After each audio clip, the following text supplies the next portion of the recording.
Good morning, America. Preparations intensify. The National Guard in place in what's likely the largest mobilization ahead of a storm ever in Florida.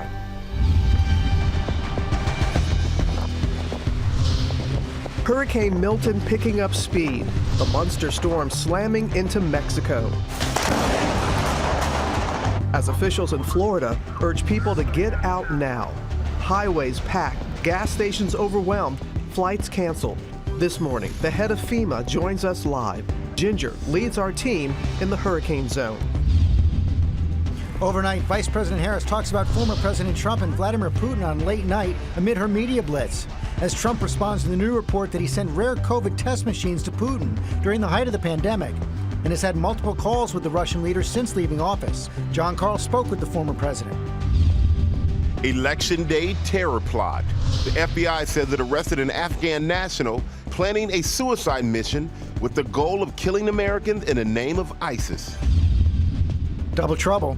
The FAA issues a safety alert for certain Boeing jets and what it has to do with landing. Plus, the strike talks break down. 13 states going after TikTok, why they are suing the mega popular app, and what parents should know. Breaking overnight. End of an era. The iconic Tropicana Hotel imploded after nearly 7 decades as a Las Vegas mainstay. Finally home. The twins from Philly, formerly conjoined, now starting their new lives. We speak exclusively to their family. And there's nothing like a win at home. It's a no-doubt shot. Upper deck. The Mets beating the Phillies in New York.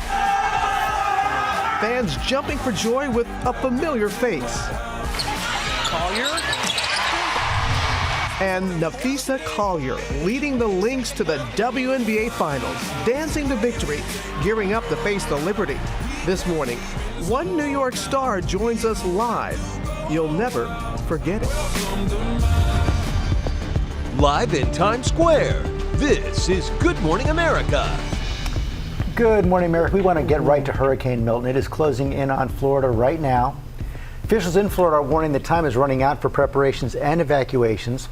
We're also seeing the National Guard on the ground. They're trying to clean up the debris from Hurricane Helene as they prepare for the new hurricane. As Robin said, this is like the biggest mobilization ever in Florida. Yeah, the hurricane hunters, they took a flight experiencing firsthand the power of Milton, as you see right there. And take a look at this stunning satellite image of the monster storm. My goodness, yeah. Hurricane Milton coming less than 2 weeks, we know, after Hurricane Helene. The head of FEMA is standing by with how they have prepared for Milton. And we do have team coverage, of course, of the storm, tracking the emergency response, airports shutting down. But first, Ginger starts us off in Fort Myers Beach. Good morning to you, Ginger. Good morning to you, Robin. When you say one of the strongest to hit the west coast of Florida ever, people here in Fort Myers Beach say, what? What about Ian? They're still recovering 2 years later, rebuilding now. There's piles from Helene of sand everywhere. This whole coast battered. And as we look at that satellite of that buzzsaw expanding as it approaches us for a late night tonight landfall, it's frightening. This morning, Hurricane Milton is picking up speed in the Gulf of Mexico as the west coast of Florida braces to face it head on. Time running out for people to evacuate their homes. You're gonna get out now. Hurricane hunters in the thick of the storm. Extreme turbulence jolting the plane as they track Milton's every move. Now a Category 5 hurricane with 160-mile-per-hour winds. Officials urging people to get away from the coast and outside evacuation zones. If you're in a single-story house and we get a 15-foot surge, which means immediate, that water comes in immediately, there's nowhere to go. That home that you're in ultimately will be a coffin. A local emergency currently exists. Authorities traversing neighborhoods warning folks to leave. The Sarasota County Sheriff's Office is calling for evacuation. For those escaping, many stuck in miles-long gridlock traffic. And speaking of long lines, to get gas was difficult. Some stations running out. Milton is expected to make landfall as a Cat 3, bringing with it record-breaking storm surge up to 15 feet and up to 18 inches of rain. The west coast of Florida is especially susceptible to storm surge because, number one, the ocean floor in the Gulf, it gets really shallow, so it actually acts like a ramp, pushing the ocean water up to the coast. And then it squeezes into bays like this and spills on over to homes like that still have damage from Helene. Debris from homes ravaged by Helene less than 2 weeks ago, now posing a serious threat of turning into projectiles. A massive effort underway to remove the debris, the state deploying 300 dump trucks to work around the clock tackling the towering piles. Some Floridians riding out the storm. We've got food, we've got water, we've got generator, we've got gas. I've prepped everything I can think to prep. For Jenny Karate, she says staying in the Tampa area is her family's best option. We realized how backed up the interstate was. We had trouble finding a hotel and didn't want to get stranded on the highway running out of gas. The center of Milton is still about 200 plus miles southwest of us here in Fort Myers Beach. It will pass to our north, but remember, you can have big surge. We're anticipating 8 to 12 feet of surge this far south because we expect that landfall somewhere near Sarasota right now as a Cat 4 late tonight. And then it still crosses over the state, Orlando, Melbourne, the Space Coast, getting hurricane force winds, power outages, trees down before it leaves tomorrow night. 9 to 15 feet of surge. Bradenton, Venice Beach, Tampa, you see Clearwater in there, 8 to 12 here around Punta Gorda, Cape Coral, 5 to 8 feet of surge in Naples. So the surge is the first part, but then there's the winds. Anna Maria Island, easily a 100 and almost 20 mile per hour wind there. That's at 9 p.m. tonight with this short-term model. It moves over Orlando with gusts upwards of 60. And I think the other thing just to remember, guys, is so many folks, George, have been really saturated here. We'll get up to 18 inches of rain. That'll take down even more trees and cause flash flooding and tornadoes. They have been hit so hard. Okay, Ginger, thanks very much. Whit Johnson is at the main fire and rescue station in Tampa. Good morning, Whit. Hey, George, good morning to you. Emergency crews across the state of Florida are preparing for this monster hurricane, but they are reminding people if you do not evacuate, you're essentially on your own during the storm. They will not be able to reach you. As we noted earlier, Governor Ron DeSantis calling this the largest mobilization of the National Guard in state history in advance of a storm. Some 8,000 troops deployed.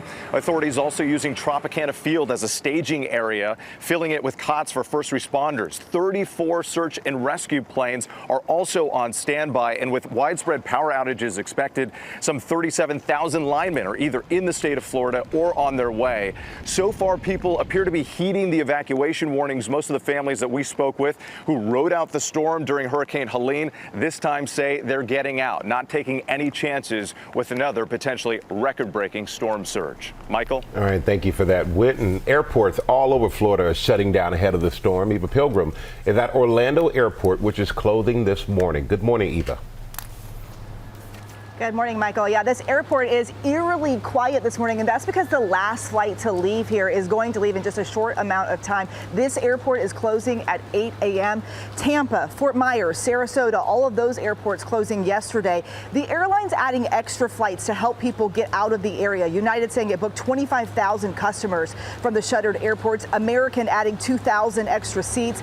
Those that aren't flying are driving, and we saw major traffic jams on the interstates. The shoulders on the highway opened as an extra lane, the tolls suspended, and now we are seeing gas shortages. Gas Buddy reporting more than 20% of gas stations don't have gas. That number is higher in Tampa, almost 50% of gas stations there. The governor sending 27 fuel trucks with police escorts to help get gas to some of those stations. And the ports here in Florida are beginning to close. So cargo and cruise ships for now, Robin, are being diverted.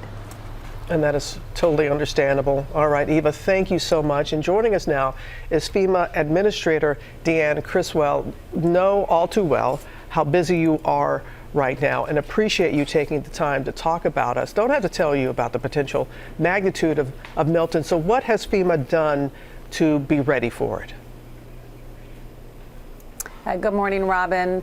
I was just in Florida on Monday, and I had a chance to speak with Mayor Castor of Tampa, as well as Mayor Welch from St. Petersburg, to kind of hear where they were with the recovery from Helene, but what their concerns were going into Hurricane Milton. And so we are sending in additional resources to help supplement all of the stuff that Governor DeSantis has mobilized across the state. We have sent in additional search and rescue teams and assets to include airlift, high water vehicles. We're moving in commodities, food and water to be able to get into areas. We're bringing in power assessment teams so they can quickly help assess what areas and what critical infrastructure might need power restored fast. And then I've also put one of my National Incident Management Assistance teams right there in Tampa. So they are working side by side with the mayor's team so we can quickly mobilize these staged resources to help them with whatever their needs are right after the storm passes. It is such a joint effort with so many folks. And how difficult, though, was it to plan for this storm coming on the heels of Helene just a couple of weeks ago? Yeah, I mean, having two massive storms like this back to back certainly is not something we wanted to happen, but we've done multiple storms before. We plan for multiple scenarios like this. We have a layered approach to our staffing to make sure we can meet the needs of everybody that's still recovering from Hurricane Helene, but also make sure we have enough life-saving resources to support the state. And so we've been planning for this before it was even named as a storm and starting to move those people into the areas we anticipated what the potential could be. Yeah, you don't get ready, you stay ready there at FEMA. We know that about you, Deanne.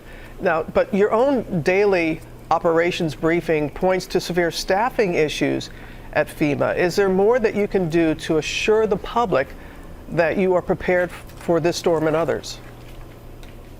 Yeah, Robin, we have a layered approach to our staffing, and the numbers that we report in our daily operations briefing are just our disaster management staff. So we also have additional staff that aren't every day, day to day doing disaster specific work, and so we bring them in and we repurpose them to come in and support the disaster response. But we also move people around from other open field offices to help support the immediate needs. But again, we're just one part of the team, Robin. We also bring in members from across the department through our surge capacity force. We also bring in the rest of the federal family to come in and support. We've done this before. We've done multiple events before. I'm not saying it's going to be easy, but we've planned for this. We've done this, and we're going to make sure nobody has needs, and we're going to keep people there to support them. That's very reassuring. And you see in our reporting that thankfully people are evacuating, but I grew up on the Mississippi Gulf Coast, and I know there are people who think they can ride out the storm at home. So what is your message to folks that are in the storm zone? You know, this storm is going to be like nothing they have seen before. And while you can ride out a storm and hide from the wind, you need to move away from the water. The water is what kills people, and nobody has to die from this storm. They just need to move out of the evacuation zone area into a place that it's going to be safe from the storm surge. I believe there's still time in some areas, but listen to your local officials. They're going to tell you what you still have time to do. Deanne Criswell, thank you very much. We know you have a busy day, busy days ahead of you, and appreciate you joining us. Please take care. Thank you. Thanks, Robin. All right, George. Okay, Robin, we're going to have the latest now in the race for the White House and new revelations from Bob Woodward about Donald Trump and Vladimir Putin. Kamala Harris pounced on the reporting. Our chief Washington correspondent, John Carl, spoke with the former president. Good morning, John. Good morning, George. In his new book, Bob Woodward describes Trump's relationship with Vladimir Putin as one that continued after Trump left the White House. The two men, Woodward says, exchanging phone calls as recently as earlier this year. The Kremlin denies that, so does Trump. But Woodward's most explosive reporting refers to something that he says happened while Trump was still in the White House during the early days of the COVID pandemic.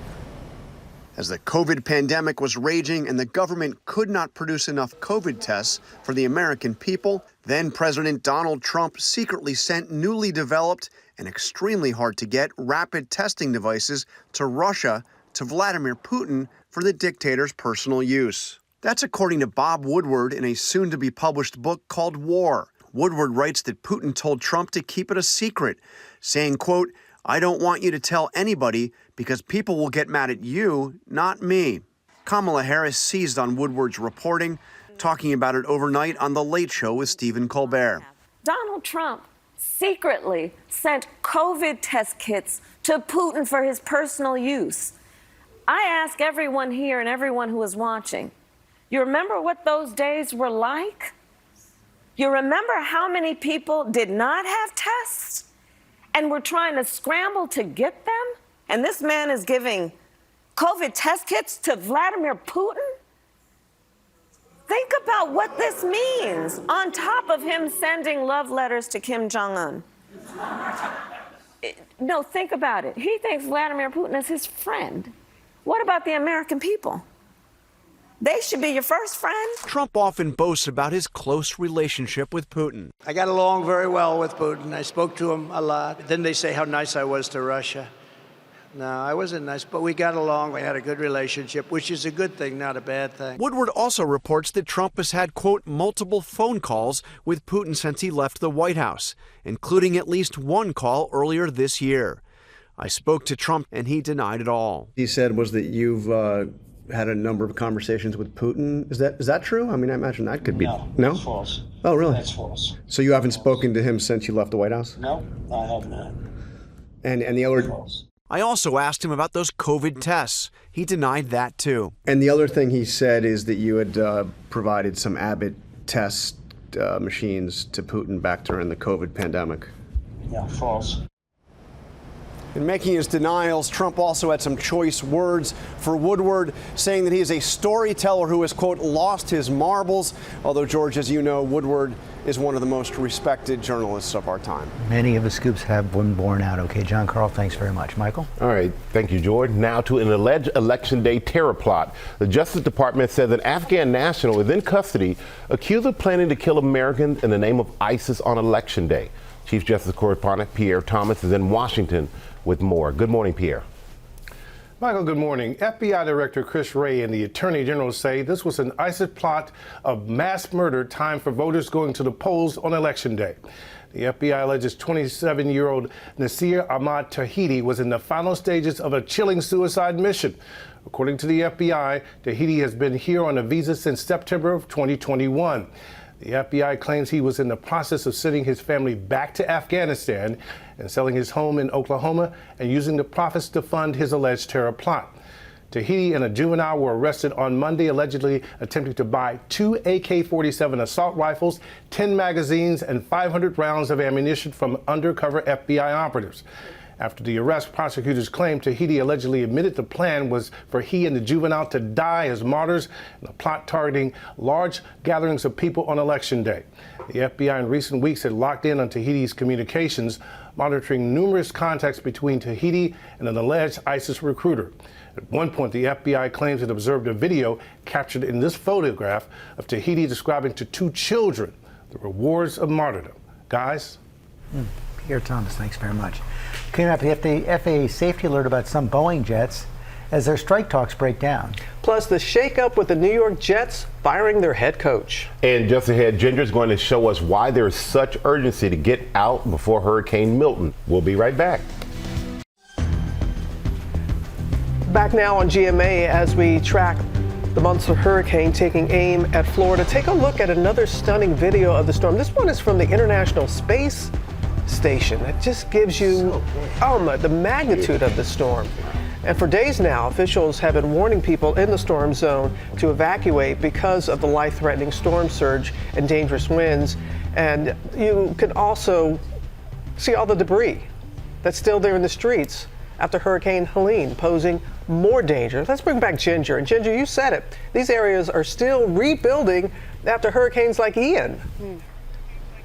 Yeah, and if you want to know what it looks like to have a surge that changes your entire life forever, you ask the people here at Fort Myers Beach. Down the beach here, there are still construction sites. There are still lots that have been cleared 2 years after a storm. We're talking storms that can take out whole towns. actually move homes. So I want to do the top lines of the storm real quickly for you, Robin. That thing is more than 200 miles to our southwest, but it is jetting northeast at 14 miles per hour. We anticipate a late tonight landfall of potential Category 4 hurricane. And when we use the word unprecedented, up to 15 feet of surge, that word, we mean it. And Robin. Ginger, we cannot stress how essential it is to get out while you still can. And you're gonna show us why, Ginger? Yes, so it's really hard for people to imagine because, I mean, look, the water was more than 100 yards from us, but as the surge approaches, that not only brings the entire ocean, but this kind of bubble of water up and over up to 15 feet near Sarasota later tonight. And so that's why officials are saying, you've got to leave. Please go. This is simply unsurvivable. We've done this before. We know what it looks like in other places. But for you, the word unprecedented matters. So if the people are sticking around, we still see, I heard a story this morning, someone staying in Anna Maria Island. That is the worst idea. People won't be able to get to rescue you. Your doors will be shut by water. You won't have a way out. It'll be the middle of the night. It is going to be frightening. And there's one more layer just to mention in the unprecedented part, climate change. You know, our oceans have absorbed 90% of our heat. That ocean is hot. It is super fuel. And this thing is going to make history. It's a violent force that you want to avoid at all costs. Storm surge, basically water piling up inside and ahead of the hurricane that eventually gets slammed onto shore. In this ABC News virtual view, we can see that in the center of the hurricane, as pressure falls, water levels rise. All that water piling up while it's still over the open ocean.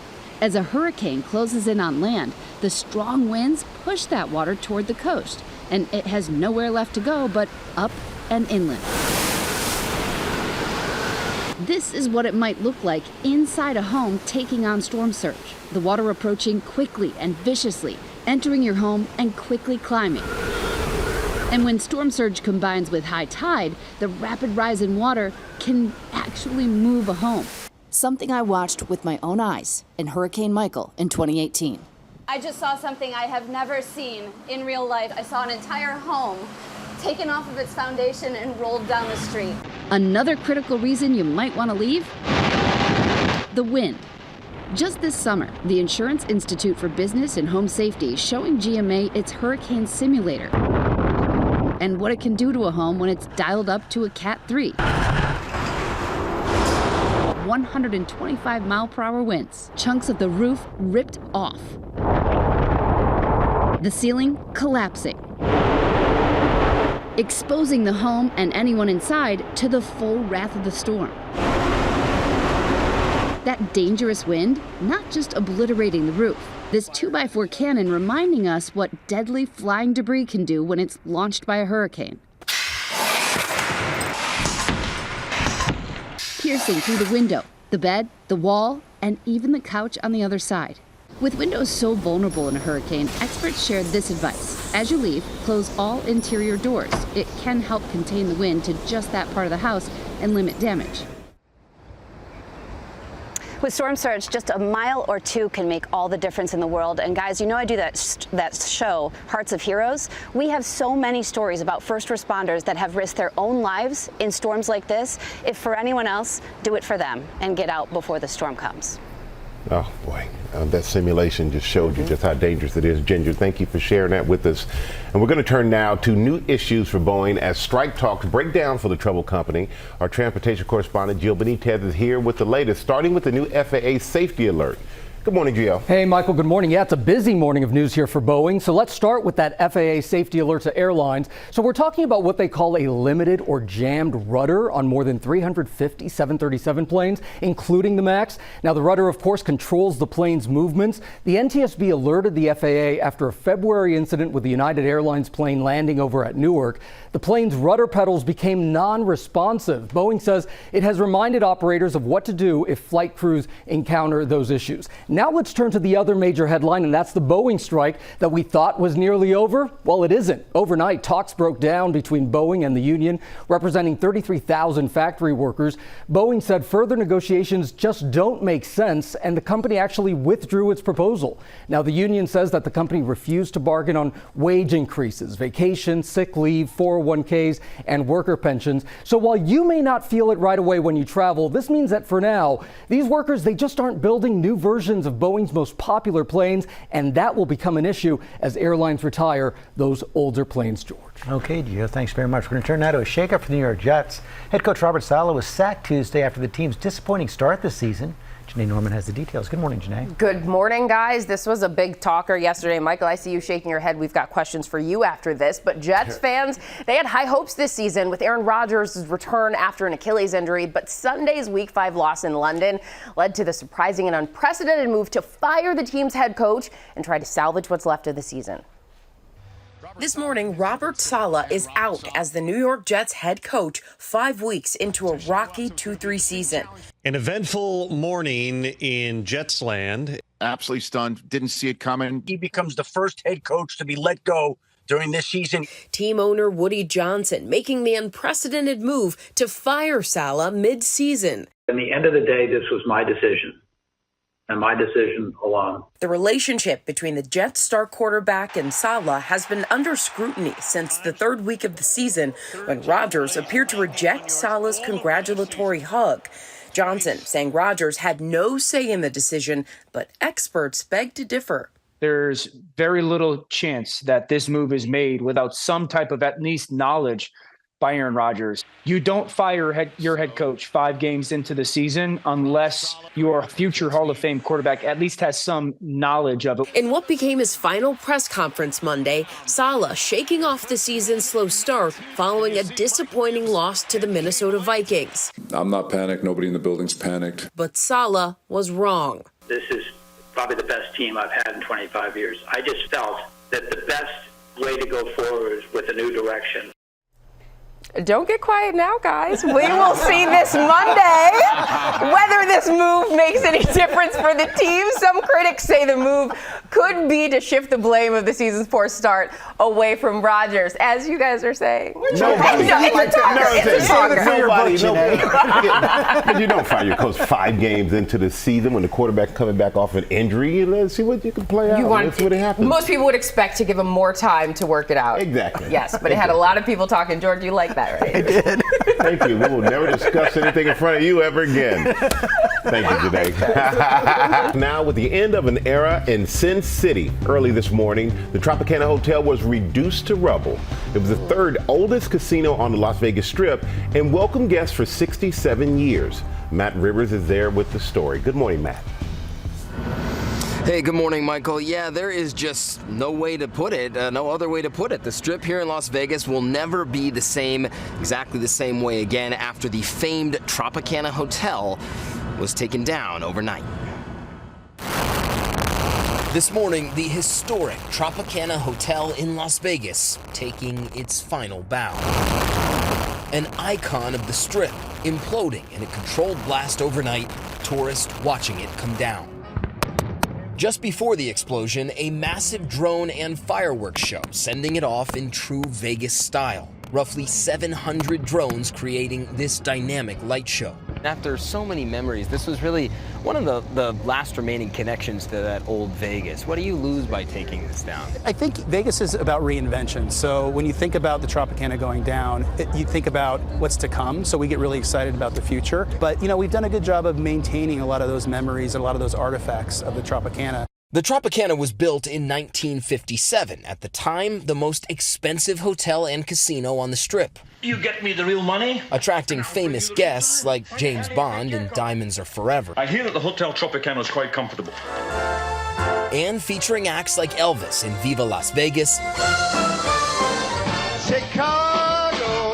And Rat Pack members Frank Sinatra, Sammy Davis Jr., and Dean Martin. And then, of course, there were the dancers. We caught up with 2 of those former dancers overnight, going down memory lane. This was our livelihood for 20 years, off and on for 20 years. It was our second home. It's where we made all our friends. So tonight, What's the emotion? Is it bittersweet? It really, really is because it's gone. I mean, it's history. It didn't need an upgrade. We all knew that.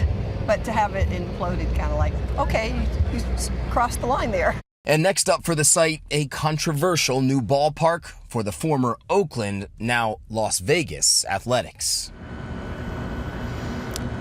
Now look, guys, there's a lot of A's fans who are very upset by this move. They say it never should have happened in the first place, but regardless, this is the end of an era here in Las Vegas. This section of the strip just behind me there, soon to be transformed. Guys. No, that is something else. Yeah. All right, Matt. Appreciate you very much. Now with our play of the day overnight, Nafisa Collier kept it going. The Minnesota Lynx danced into the WNBA Finals. And Larry, you got all that excitement for us. What a night, Robin. Right? What a night for ladies basketball, for basketball in general. The four-time WNBA champion Minnesota Lynx are, in fact, headed back to the finals. Congratulations to Minnesota. They just proved too much for the Connecticut Sun in this winner-take-all semifinal game.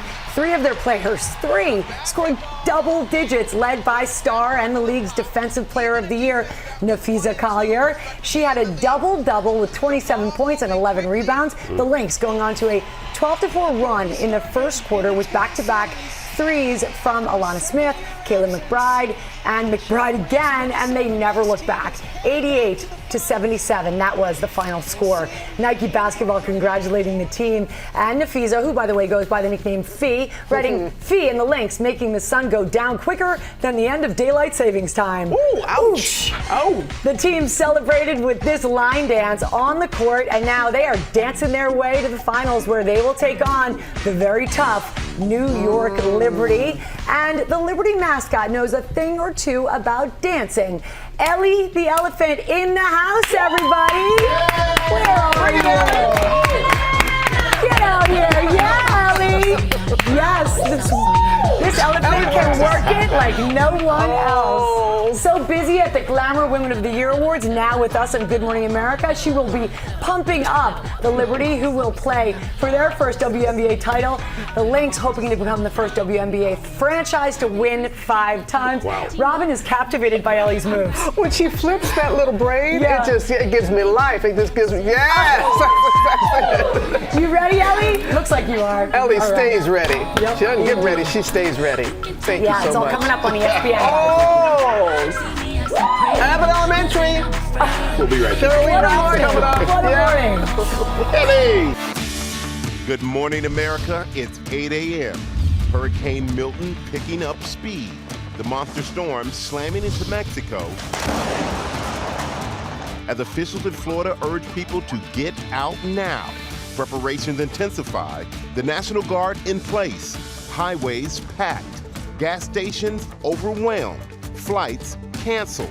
Ginger leads our team in the hurricane zone. Going home. Formerly conjoined twins begin their new lives. Hey, little baby. The moment their family has been waiting an entire year for as they settle in with their siblings. We speak with the family only on GMA this morning. The Office star Jenna Fisher revealing her secret battle with an aggressive form of breast cancer. What the mom of 2 said in an emotional message, and the co-star who was by her side through it all. The blockbuster new book detailing the rise and fall of Victoria's Secret. There's always a chance for a comeback. How the Me Too and Time's Up movement turns the tide as they get ready to bring back the famous runway show. And class is in session with Sheryl Lee Ralph. We are gonna get along swimmingly. The Abbott Elementary star is live in Times Square telling us about the new season. As she says, Good morning, America. Live in Times Square, this is GMA. We also say Good Morning America. I'm Barbara Howard from Abbott Elementary. Sheryl Lee Ralph, she's going to help us with a big surprise. She's keeping a secret right now. Oh yeah, that's right. That's a live look at Miss Anna Cohn and her students from the Repertory Company High School for Theater Arts here in Manhattan. They're excited, and they don't even know why, because they have no idea what we have coming for them. They have no idea what's in store. That is going to be fun. Also, TikTok is in trouble. Prosecutors from 13 states and Washington, D.C. are suing the social media app. Right now, look at the top stories breaking at 8, starting with Hurricane Milton closing in on Florida. Officials in Florida are warning the time is running out for preparations and evacuations. I want to go back to Ginger in Fort Myers Beach. Good morning, Ginger.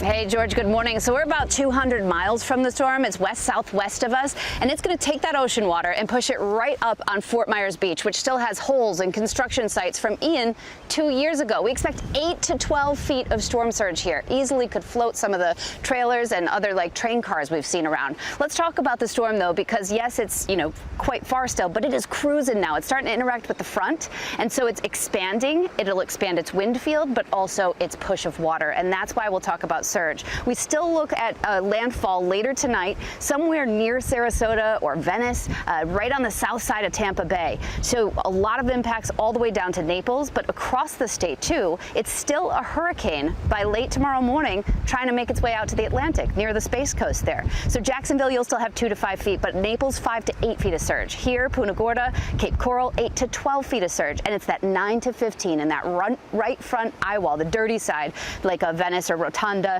Definitely Sarasota and Bradenton. Anna Maria Island, look at that at 9 p.m. The wind's almost 120 miles per hour. The storm might be a little lopsided with a lot of wind on the north side, so I'm still concerned about Orlando. Look at Daytona Beach even. Guys, Thursday, 6:30 a.m., 74 mile per hour gusts. We'll have a lot of rain, tornadoes. I'll get into all of it. All right, Ginger, thank you so much for that. And we're going to turn now to prosecutors from 13 states and Washington, D.C. suing TikTok, claiming the app is harming the well-being of children. Andrew Dembert is here with more. Good morning, Andrew. Good morning, Michael. Social media giant TikTok is being called digital nicotine for its addictive and toxic effects on millions of American children and teenagers. This as more than a dozen states file suit against the digital platform. The lawsuit's taking aim at TikTok's algorithms, accusing the short-form video app of being designed to addict young users by being able to endlessly scroll through content and leading to profound mental health risks, including depression, anxiety, sleep loss, and body dysmorphia. The D.C. suit alleging TikTok knows that its design features make its app more addictive and keep users engaged for longer. While this may be good for business, it has perilous effects on children. The complaint also highlights features unique to TikTok, including TikTok Coins, which rewards users monetarily for creating popular live videos. The lawsuit is seeking financial penalties and to collect damages for users who were harmed. In a statement, TikTok responding to the lawsuit, denying the claims, pointing to safeguards they have added and saying for the past 2 years they've been trying to work with the attorneys general to find constructive solutions to industry-wide challenges, guys. We will keep an eye on all this. All right, Andrew, thank you. Good to have you with us. Now to formerly conjoined twin brothers, recently separated and going home for the first time on Tuesday. We spoke exclusively to the family about the day they have been waiting a year for. Share this story with us, Rebecca. A long wait, Robin. Guys, this one is such a beautiful story because it is extremely rare. Most conjoined twins, 70% are female. Survival rates are low. But for one family in Philadelphia, a beautiful family you're about to meet, a miracle. The family of twins Amari and Javar have been waiting for this moment for an entire year. The boys settling into their first day at home Tuesday with their siblings, Caleb, age 9, Honora, age 4, and parents Shanika and Timothy.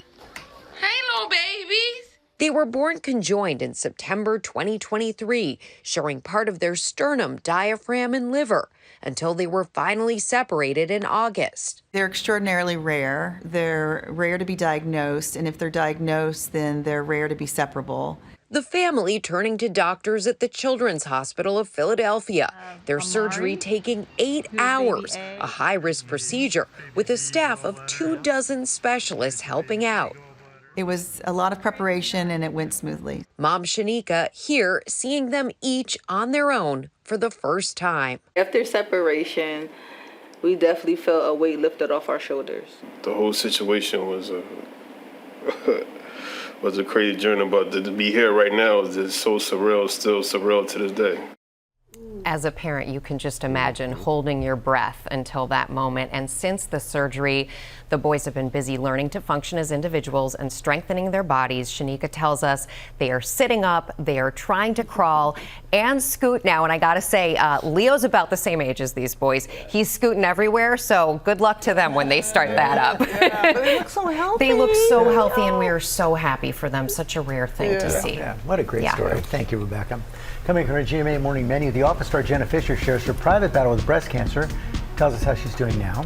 Also had a new look at the rise and fall of Victoria's Secret and how the famous brand is hoping for a comeback. Plus, Lori Bergamato is here with some of the best bargains from the last hours of Amazon Prime Day and other big October sales.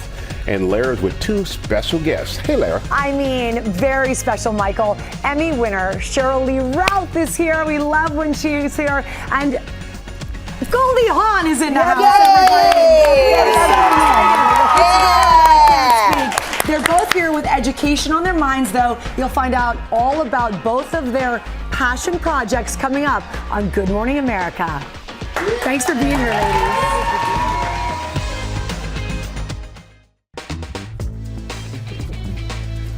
We are back with our GMA cover story. The Office star Jenna Fisher revealed a private battle with breast cancer, shared that she's now cancer-free.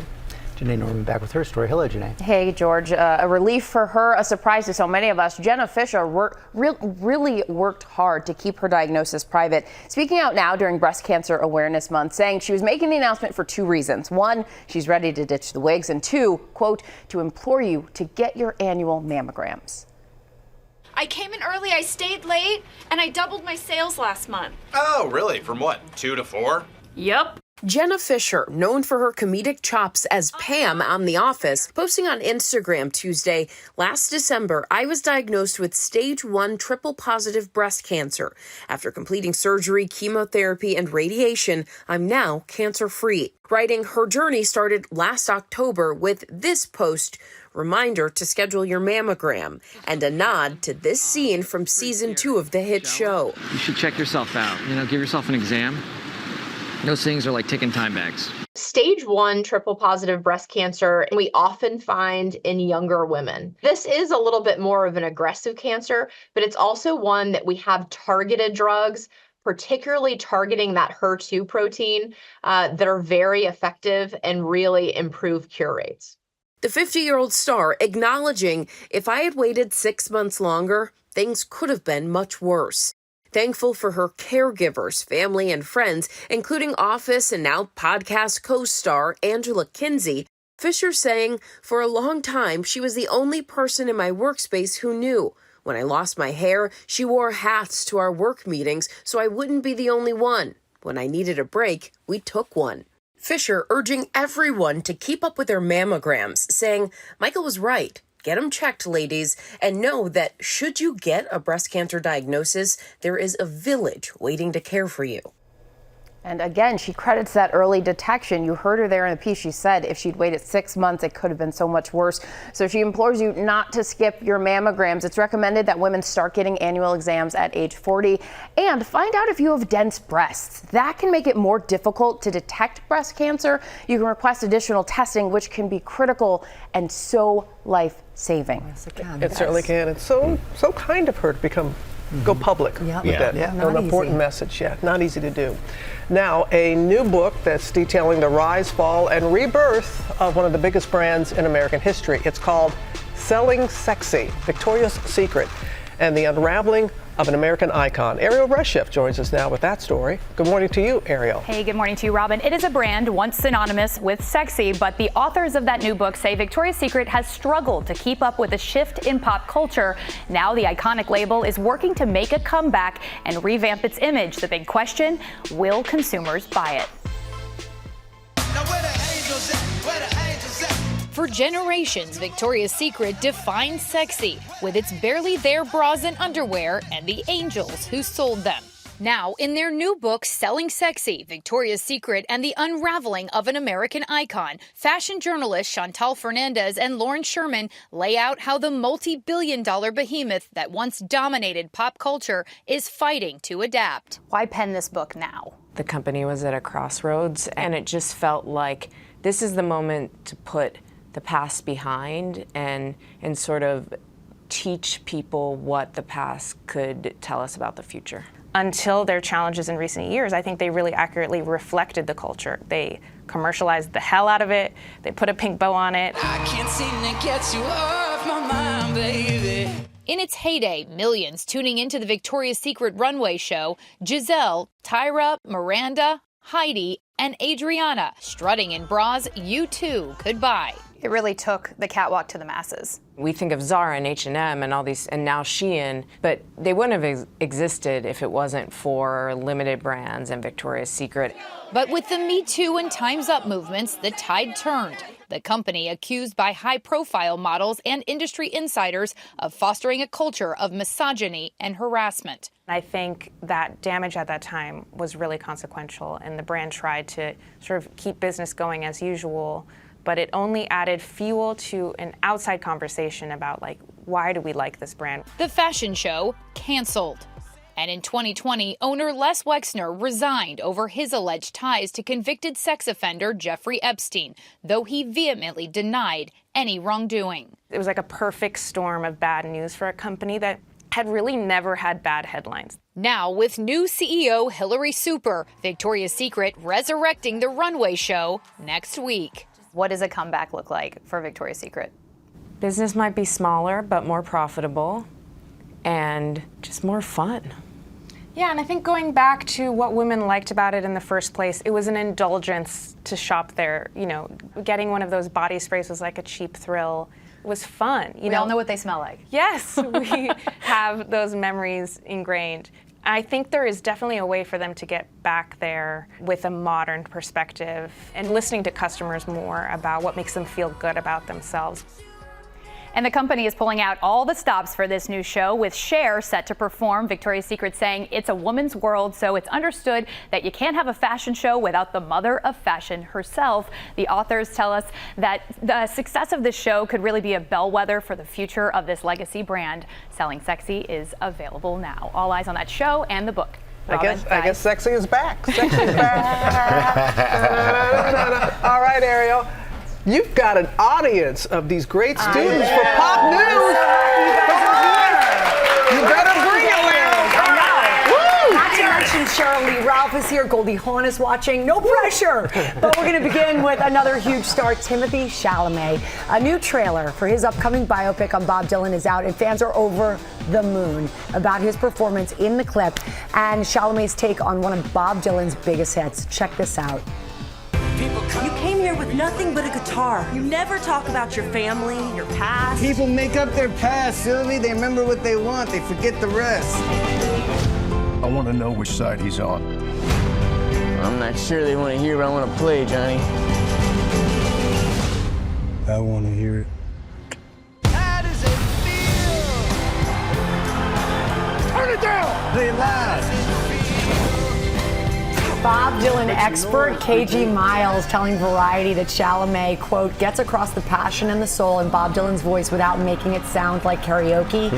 The reviews are great so far from what we've seen. A Complete Unknown is directed by James Mangold. It co-stars Edward Norton and Elle Fanning. It is set to hit theaters Christmas Day, always a very good sign for a film, and he's just terrific. I knew if I said the word Timothée Chalamet, I would get young viewers by the droves, our daughters included. Everybody. Right, everyone just adores that guy.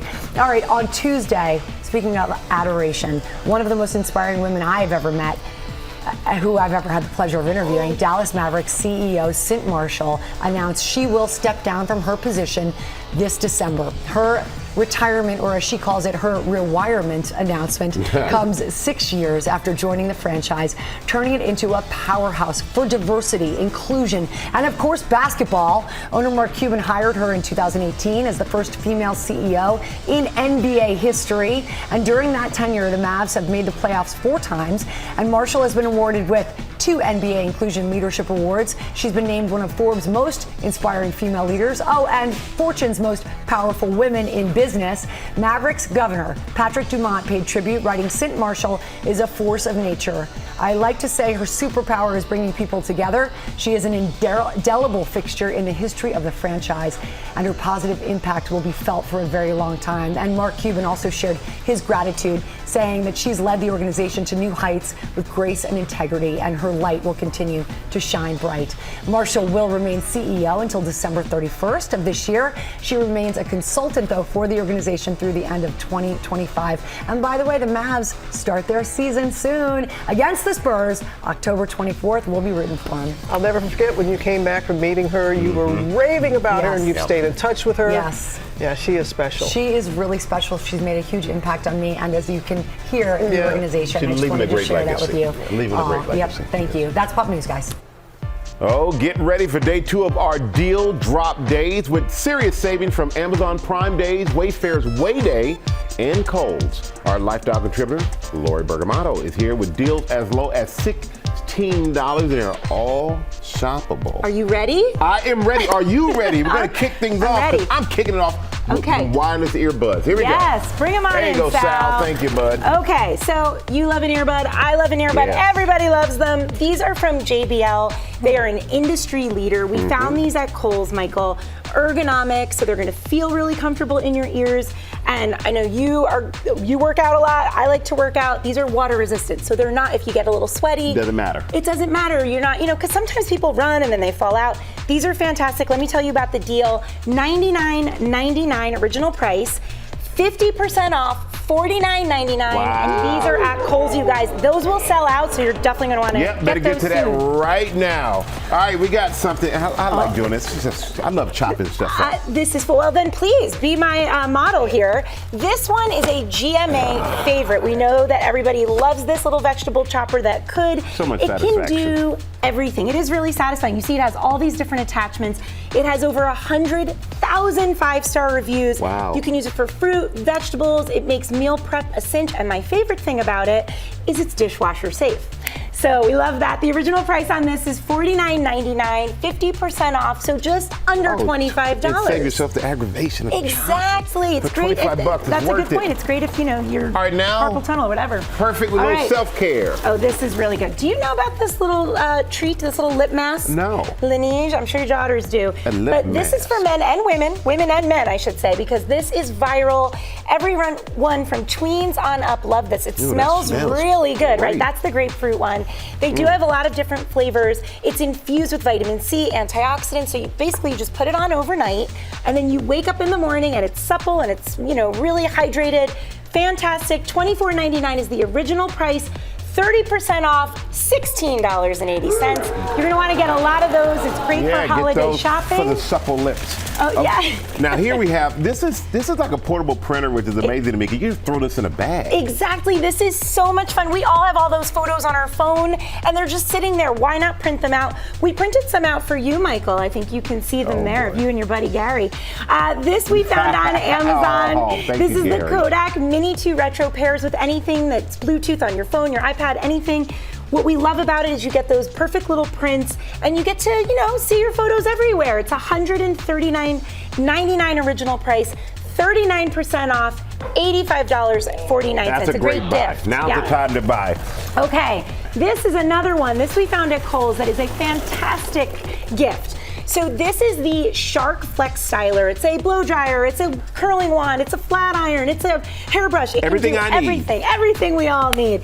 The original price on this, $349.99, 20% off, $279.99. Those rarely go on sale, you guys, so you're gonna wanna get that.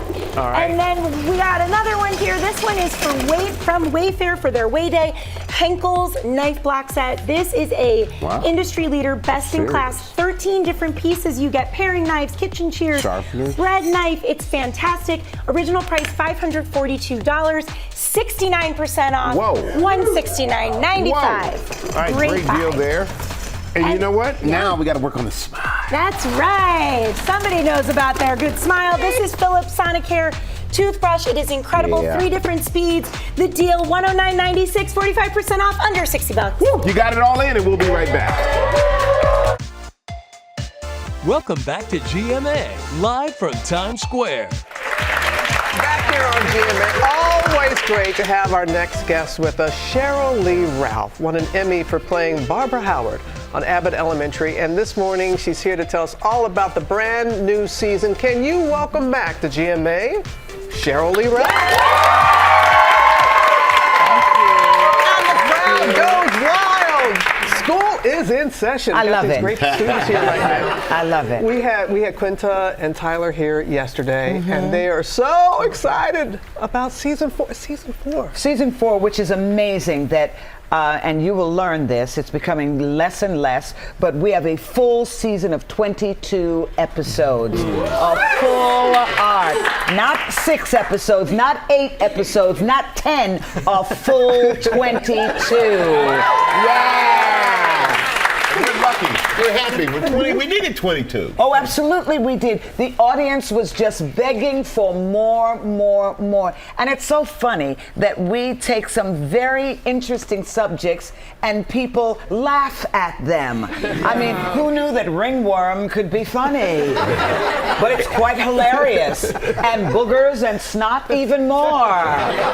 You know, but they're the things that come with a classroom younger than you all. And it just continues to work. We saw a little clip yesterday. You guys were doing a line dance in Wild Wild West. Yeah, but Barbara, your character kicks it off. Yes. But Tyler said he threw his hip out. That's because Tyler had to drop it like he thought it was hot.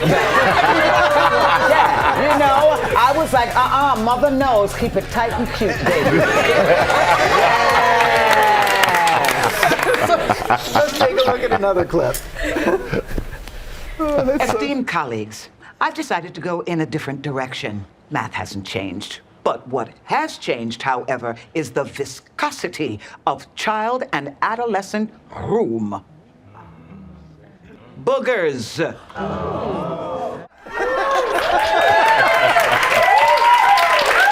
heard boogers twice this morning. Yes. That is something. Yes. You know, you get to work with those kids on their show. It must be great watching them grow up. Not only is it great, but I work with kindergartners up to about 12 years old. And it is amazing to see these little children start to learn and understand all of this. One of the little ones said to me, Miss Ralph, what's cut? What is cut? Why did they keep saying cut? And we had to explain it. And then one of the little girls, she was about 11 years old, and she said, oh, I'm not in front of the camera. I'm behind the camera. I'm a producer. And I was like, all righty then. But it is fascinating to see how quickly they start to learn and get it. Because we've been together now 3 years. So my class has now gone into the 3rd grade. So, and to see them grow and they come back. One class, though, this year had to go to 1st grade. It was a complete breakdown. She said, I don't want to go to 1st grade. I had to say, baby, this is television. None of this is real. That's how good you are with it. That's how good you are. They believe it. Well, where are our manners? These are students from the Repertory Company High School for Theater Arts here in New York City. Great to see you all here. And Abigail, do you have a question for Sheryl Lee? I do. Okay. Okay, so I love good questions. There you go, girl. That's it. Thank you. Yes. Okay, so my question is, now that the world and the entertainment industry is like progressing and becoming more inclusive, thanks to the work of pioneers like yourself, thank you. What advice do you have to a young woman like me and to my classmates who want to like pursue theater and become on Broadway and television, and also making a change for the people after us? Okay, that's a really wonderful question. First of all, really lean into your moral compass.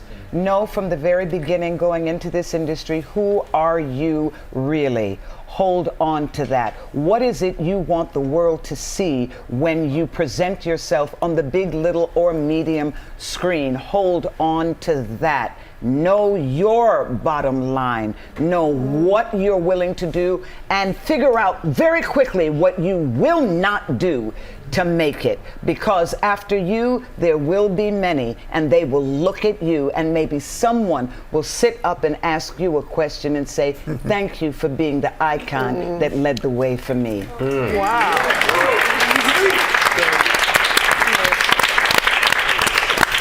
It ain't an easy business, baby. No, but that was a great speech and Thank great you. advice. Season 4 of Abbott Elementary premieres tonight at 9:30 Yes, at it 30 Central here on ABC. Now with Sheryl Lee Ralph and this great group of students from Repertory High School of Theater Arts here in New York City.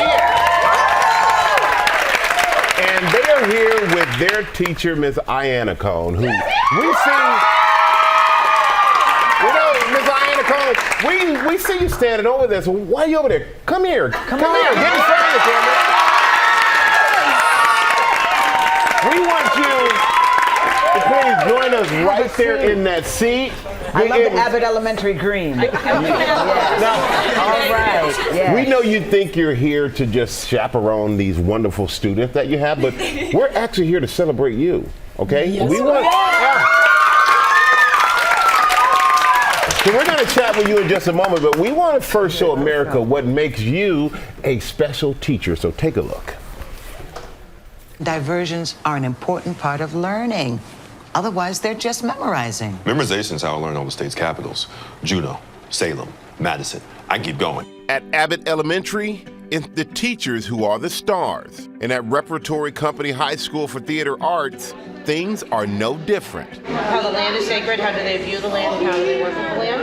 Yeah. The bright light in so many students' day is history and government teacher, Miss Iana Cone. Miss I helps us in everything that we do. She, constantly tries to bring us together as a community, and if you feel like you're struggling, she's always there to help you. We know that we have her on our side. She will never let you down. She will try her best for you to keep going. There's not a single moment where you think, hey, Miss I, can I go to you? And she'll say no. And one way Miss I goes above and beyond for her students, the Snack Shack. What was supposed to be a temporary project has found a permanent place in the classroom where kids could get fuel for a day of learning. She created the Snack Shack. She has always been someone that has advocated for every single student all the time. It started last year, and since then it's took off, and it's become a staple in Rep's community. Every day people come in and we connect. Her focus on community and empowerment proving key for students and faculty.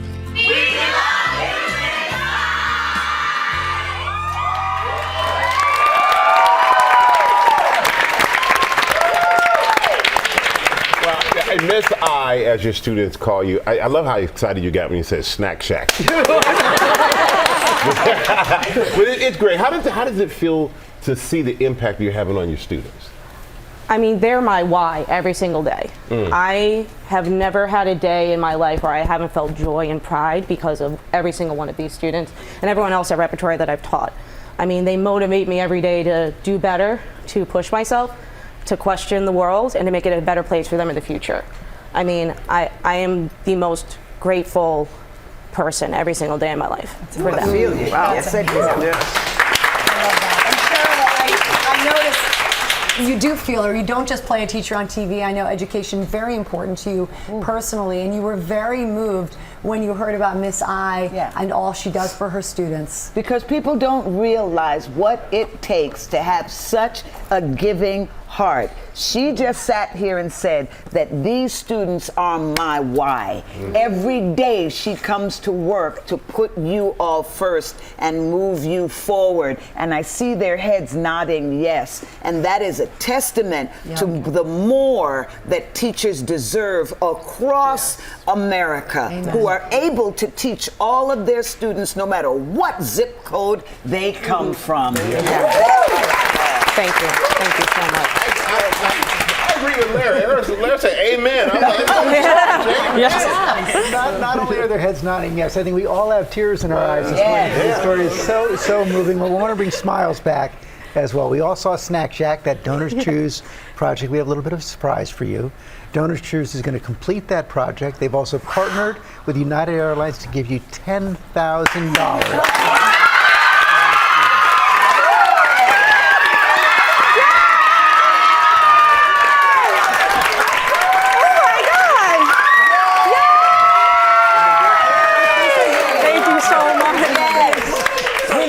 Donors Choose. We love Donors Choose. It's not only going to cover yours, but all the teachers there. All the teachers there are going to be able. They're going to be so grateful. It's a big check. We're so grateful. Enough for everybody. That's it. But wait, there's more. We understand that you are a New York Liberty fan. I am. So we have a guest here who has 2 tickets.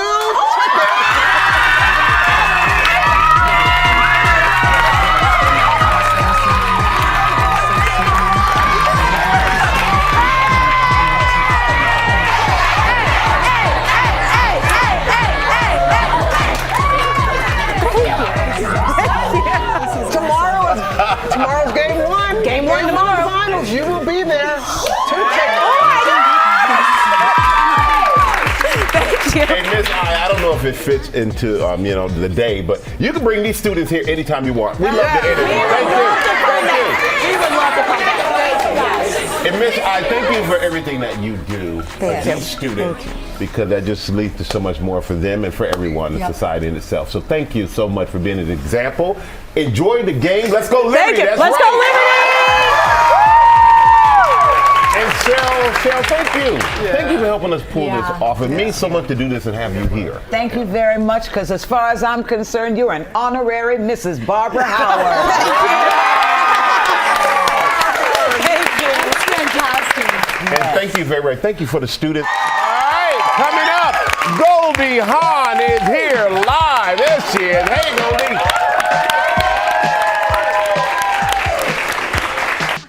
We are back now with the one and only Goldie Hawn. She is the founder of Mind Up. It's a program that's just amazing, helping children self-regulate and understand their own emotions. And on the eve of World Mental Health Day, we are so thrilled to have her here on Good Morning America with us this morning. Hi, Goldie. Hello, and I'm really happy to be here too. You were saying that you were really grateful to be here today in particular. This is amazing. I mean, our educators are everything. Yep. And one of the things that happens with Mind Up, with our program, is that it's also for our educators to reduce stress, to give them an ability to understand how to manage their classroom and the kids manage their classroom. But I'm so excited for the teachers today. I have to say, I love you. I mean, the UFT, which is up here, the union, they called us about 3 years ago and basically said, we'd like you to come in here and speak to our educators because they need this program. They need how to reduce stress. They have to understand the brain, which we teach. We have to understand this. It will help them so much. So our relationship with the UFT, and I just want to shout out, they have been incredibly helpful and engaging, and we've got 143 schools now. And it's really helping these kids. Them. So our educators are gaining tremendous health and wealth and joy. So I just want to say, fantastic. Way to go. Well, and so timing, they get you. a present, for heaven's sake. Yes, they deserve the present, and that teacher does deserve a night out. But I want to share, because I really love that you're doing this. You've been in our homes and our hearts for so many years, and this is just now you've moved on, and this is really a passion project that's full circle. As a kid, as a teenager, you were teaching dance to kids, and now here you are today teaching children to find peace through being more mindful. Well, peace through understanding the brain. So here's what happened. Yes, I absolutely understand that they're to be more mindful, and that's what comes out of Mind Up. But you know, after 9/11, I realized I was scared to death of the atom bomb. So for me, it put me in trauma. I figured that these children are going to be experiencing some level of that. In which case, I then created this program. Well, I'm not the founder, I am the creator. And that means that I thought, why aren't children learning about their brain? Why do we ask them to use it and don't teach them anything about how to use it? That's so true. So that's the first thing in our program. Second was we do 3 times a day a brain break in the classroom. And the brain break in the classroom helps calm their amygdala down. They know exactly what's going on in their brain. If we give them context, then they actually have more agency over their emotions, so they know how to regulate and so forth. And they go home and they even tell their dads and moms and say things like, you know, you need to take a breath, Dad. I mean, you know, this is just a shed, because the shed fell down and his father was cussing. Point is that if we don't start looking at our children seriously as the next generation, we're not going to have. We have so much mental issues right now. We've got suicide. It's gotten worse in the 2010. Yeah, no, it's a serious this is an problem. area where we've got to look at this, because we're developing minds, and when we develop brains, we do it in the classroom, and they have much more cognition around this, and then they know how to open their prefrontal cortex so they can learn. We have a lot of parents watching this morning. What advice would you give them on how they can use some of your expertise in this area at home with their children? Yes, well, first of all, you know, we have to figure out their stress. So more parents have more stress now than ever. And this is also measured. I mean, it's a very sad story. There's loneliness and there's all kinds of anxiety and sadness and so forth, because we're facing a lot of troubles right now. In the meantime, we breathe. And when you breathe, it sounds crazy, but if you take slow, deep breaths, it changes your brain. It changes your brain and the activity in your brain in the midsection, that limbic system in your brain where it hijacks thinking because your emotions are so high. Your cortisol is flowing. Everything's going. And if you do breath and just sit there for 3 minutes and just breathe quietly, you'll be amazed at how different it is. You don't have to be a meditation expert. This is just breathing. No, and we're not a meditation organization, but we do add that along with acts of kindness and gratitude journals. But with that, it changes the way the brain is firing. So you want your neurons to be firing in more optimistic situation, how they work, and then you create more bundles. So for parents, I think you need to also create, just remember, loneliness is something that can happen. Take your friends and try to be with them, but don't stop listening to your children. Goldie, thank you so much. Is it over? It is, unfortunately. I could talk to you so all much day. more to share. I know, and we want to hear more. We hope you'll come back and tell us more. But it's been great seeing you again. Give me a hug. We love you. You are America's darling. And thank you for giving back to our kids. It's so very important. And for everyone out there, for more on Goldie's Foundation, please do check out mindup.org. The great Goldie Hawn, everyone. Donors Choose is going to complete that project. They've also partnered with United Airlines to give you $10,000.